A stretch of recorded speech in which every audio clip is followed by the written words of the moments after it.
राजधानी लखनऊ के Charbagh railway station पर सोमवार को भारी संख्या में स्वास्थ्य विभाग में संविदा पर कार्यरत एएनएम कर्मचारी एकत्रित हुए और अपनी मांगों को लेकर आवाज बुलंद की। अभी तो ये अनुयायी है, आगे अनुयायी है।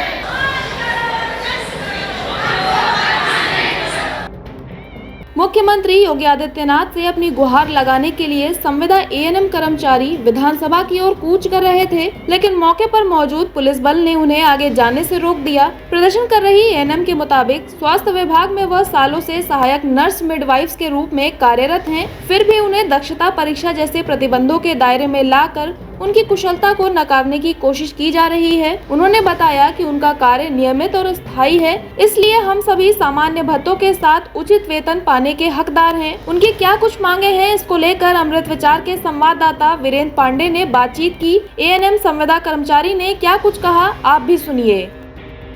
ये चारबाग का रेलवे स्टेशन है। यहाँ पे बहुत सारे संविदा कर्मचारी आज एकत्रित हुए हैं और वो प्रदर्शन कर रहे हैं। उनकी कुछ मांगे हैं, जैसे नियमितीकरण को लेकर है, साथ में जो है अपनी सैलरी को लेकर है। हमारे साथ जो इस पूरे प्रदर्शन की अगुवाई कर रहे हैं वह भी है, उनसे बातचीत करते हैं और उनसे जानते हैं कि आखिर पूरा मामला क्या है। जी, क्या नाम है आपका? जी, मैं Vijay Vidrohi, All India Central Council of Trade Unions एक्टू का उत्तर प्रदेश अध्यक्ष हूँ। और आप लोग यहाँ इकट्ठा हुए हैं कि क्या मामला है, इसके पीछे क्यों प्रदर्शन? ये उत्तर प्रदेश एनएचएम एएनएम कर्मचारी यूनियन का आज यहाँ एक प्रोटेस्ट था और इन लोगों ने विधानसभा मार्च का आह्वान किया था। इनके सवाल वर्षों से लंबित हैं, खास तौर से इनकी परमानेंसी का सवाल और समान काम के समान वेतन का सवाल, ये दो प्रमुख सवाल फंसे हुए हैं और सरकार इन दोनों सवालों पर बात करना नहीं चाहती है।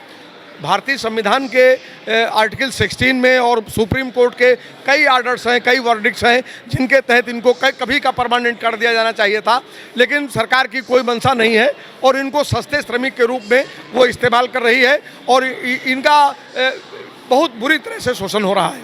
तो हम लोग आज 6 सूत्री मांग पत्र लेकर के आए थे। इसके पहले भी कई आंदोलन हुए हैं, राजधानी में आंदोलन हुए हैं, कोई सुनता नहीं है। तो आज हम लोगों ने विधानसभा मार्च का नारा दिया था, जिसमें हम लोगों ने पहला सवाल परमानेंसी का सवाल अस्थायीकरण किया जाए, दूसरा सवाल समान काम के समान वेतन के सिद्धांत को लागू किया जाए, तीसरा सवाल इनको कोई हेल्थ इंश्योरेंस नहीं मिलता है तो इनके स्वास्थ्य की चिंता की जाए, सामाजिक सुरक्षा का कवर दिया जाए, हेल्थ इंश्योरेंस दिया जाए। इनके प्रोविडेंट फंड के पैसे काटे गए हैं 3-3 साल से, अभी 4-4 साल से वो जमा नहीं किए गए हैं। एक क्रिमिनल एक्टिविटी है तो उसको तत्काल जमा कराया जाए और उसका ब्याज दिया जाए। कहीं पर gender sensitisation committees against sexual harassments नहीं है। ये महिलाएं हैं, पुरुषों के बीच में काम करती हैं। विशाखा केस में 1997 में सुप्रीम कोर्ट ने कहा था कि महिलाएं जहां भी कार्यरत होंगी वहां पर gender sensitisation committee against sexual harassment बनाया जाए। कहीं भी कोई कमेटी नहीं है, कागज़ पर कमेटियां होंगी लेकिन उनका कोई हेल्पलाइन नंबर भी नहीं है। मोनेस्ट्रेशन होता है। अभी इलाहाबाद में 2 एएनएम ने जो है हाई कोर्ट में अपने साथ हो रहे दुर्व्यवहार से बचने के लिए रिट फाइल की है।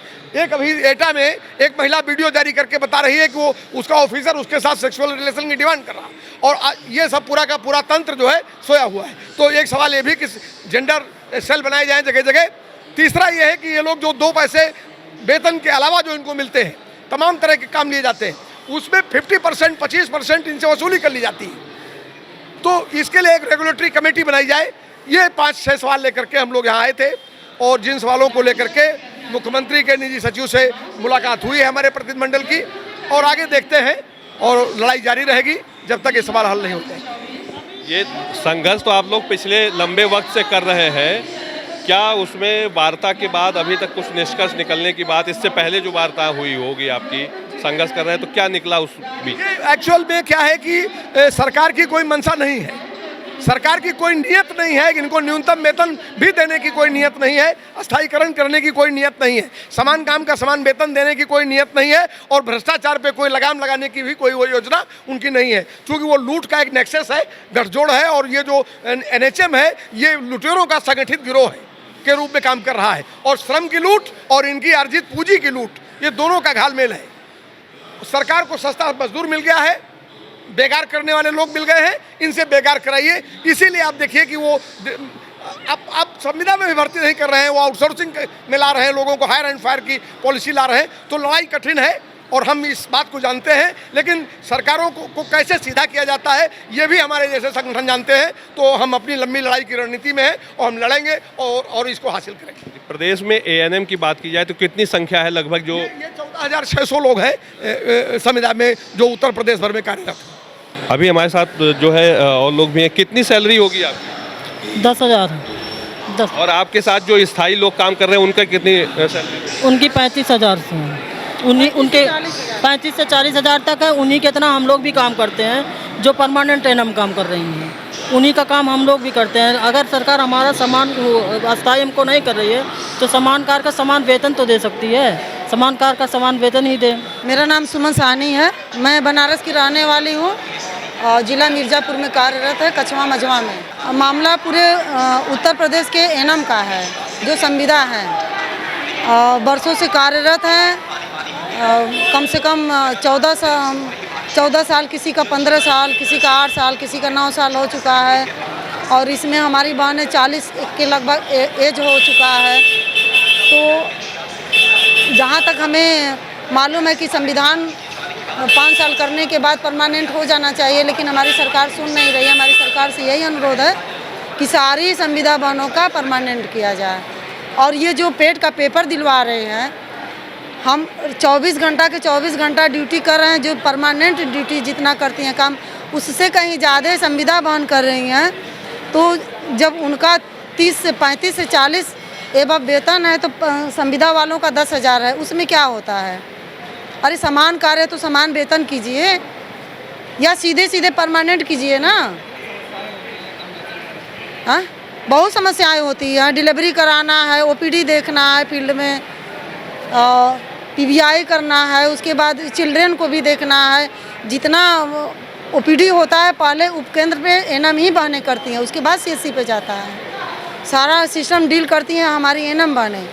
तो जब इतना काम है, आप वर्क ले रहे हैं 24 घंटा। अभी समय तो ऑनलाइन भी हो रहा है, हर पोर्टल पे चढ़ रहा है, सारी पोर्टल का काम एएनएम बहन कर रही हैं। तो सरकार को सीधे परमानेंट करना चाहिए। सरकार को सबको परमानेंट करना चाहिए, क्योंकि सभी को काफ़ी समय हो गया है काम करते करते। और वैकेंसी जब परमानेंट की है तो फिर संविदा पे नियुक्ति क्यों? और 10,000 में क्या परिवार चल सकता है? 2 बच्चे हैं, माँ बाप हैं, खुद हैं, उसी में रहना है। ऐसा तो नहीं है परमानेंट। संविदा वालों के लिए वो टैक्स नहीं देते। सुबह से लेकर जितनी भी सामान हम यूज़ करते हैं सभी पे टैक्स देते हैं। क्या दूध बच्चों के लिए जो हम पैसे से लेते हैं क्या हमको सस्ता मिलता है? हम ड्यूटी करने जाते हैं, हमसे क्या किराया है? ये कहा जाता है कि संविदा वाले हैं तो इनसे कम ले लो, ऐसा तो नहीं है ना। ये संविदा का आरोप मेरा यहाँ से बलरामपुर डिस्ट्रिक्ट में कर दिया है। और सर छोटे 2 बच्चे हैं और कोई सपोर्ट करने वाला भी नहीं है वहाँ। और इतनी दूर से बताइए हम कैसे करेंगे? 12,000 रुपये में क्या ही होता है बताइए। अब रूम भी लो, 35 से 40,000 तक का रूम मिलता है वहाँ। और वहाँ पे कोई वाहन वगैरह भी नहीं चलता। गांव वगैरह में अगर जाओ तो वहाँ रिक्शे वाले 600-700 रुपये बुकिंग का मांगते हैं। अब वहाँ पे कोई सिक्योरिटी भी नहीं। अगर हमें कुछ होता है तो उसकी जिम्मेदारी कौन लेगा? घर में छोड़ दो, ना कोई सपोर्ट करने वाला। तो भाई हमारी ये कि हमें अपने ज़िले पे नियुक्त करें या फिर परमानेंट की कोशिश करें। जी, हमारा समान कार्य का समान वेतन हमको दिया जाए। हम 50-60 किलोमीटर दूर रहकर ड्यूटी करते हैं और हम लोगों से इतना काम कराया जाता है। हम लोगों का बस यही कहना है कि समान कार्य का समान वेतन हम लोगों को मिले। हम लोग का 7 साल होने वाला है, हम लोग को परमानेंट नहीं कर रहे हैं और हम लोग संविदा पे हैं। 10,000 से 12,000 मिलता है, उतने में हम लोग का कुछ हो नहीं रहा है। और वहीं परमानेंट वाली है, उन लोग को 40,000 मिल रहा है। 4 भाग में हम लोग को मिल रहा है पेमेंट। उतने में क्या होता है, काम उतना ही करवाते हैं। यूबिन आ गया है, उसमें फीडिंग करना पड़ता है, कवच फीडिंग करना पड़ता है, अनमोल फीडिंग करना पड़ता है। सब कुछ हम लोग करते हैं, सुबह से शाम उसी में लगे रहते हैं, लेकिन पेमेंट कुछ नहीं मिलता है हम लोग को। हम लोग को परमानेंट करें या सामान्य कार्य सामान्य वेतन दें हम लोग को। जैसा कि यहाँ पे प्रदर्शन कर रहे लोगों का साफ कहना है कि जब तक उनकी मांग नहीं पूरी होगी इसी तरह का उनका संघर्ष जारी रहेगा। वीडियो जर्नलिस्ट अंकित यादव के साथ मैं वीरेंद्र पांडे, अमृत विचार, लखनऊ।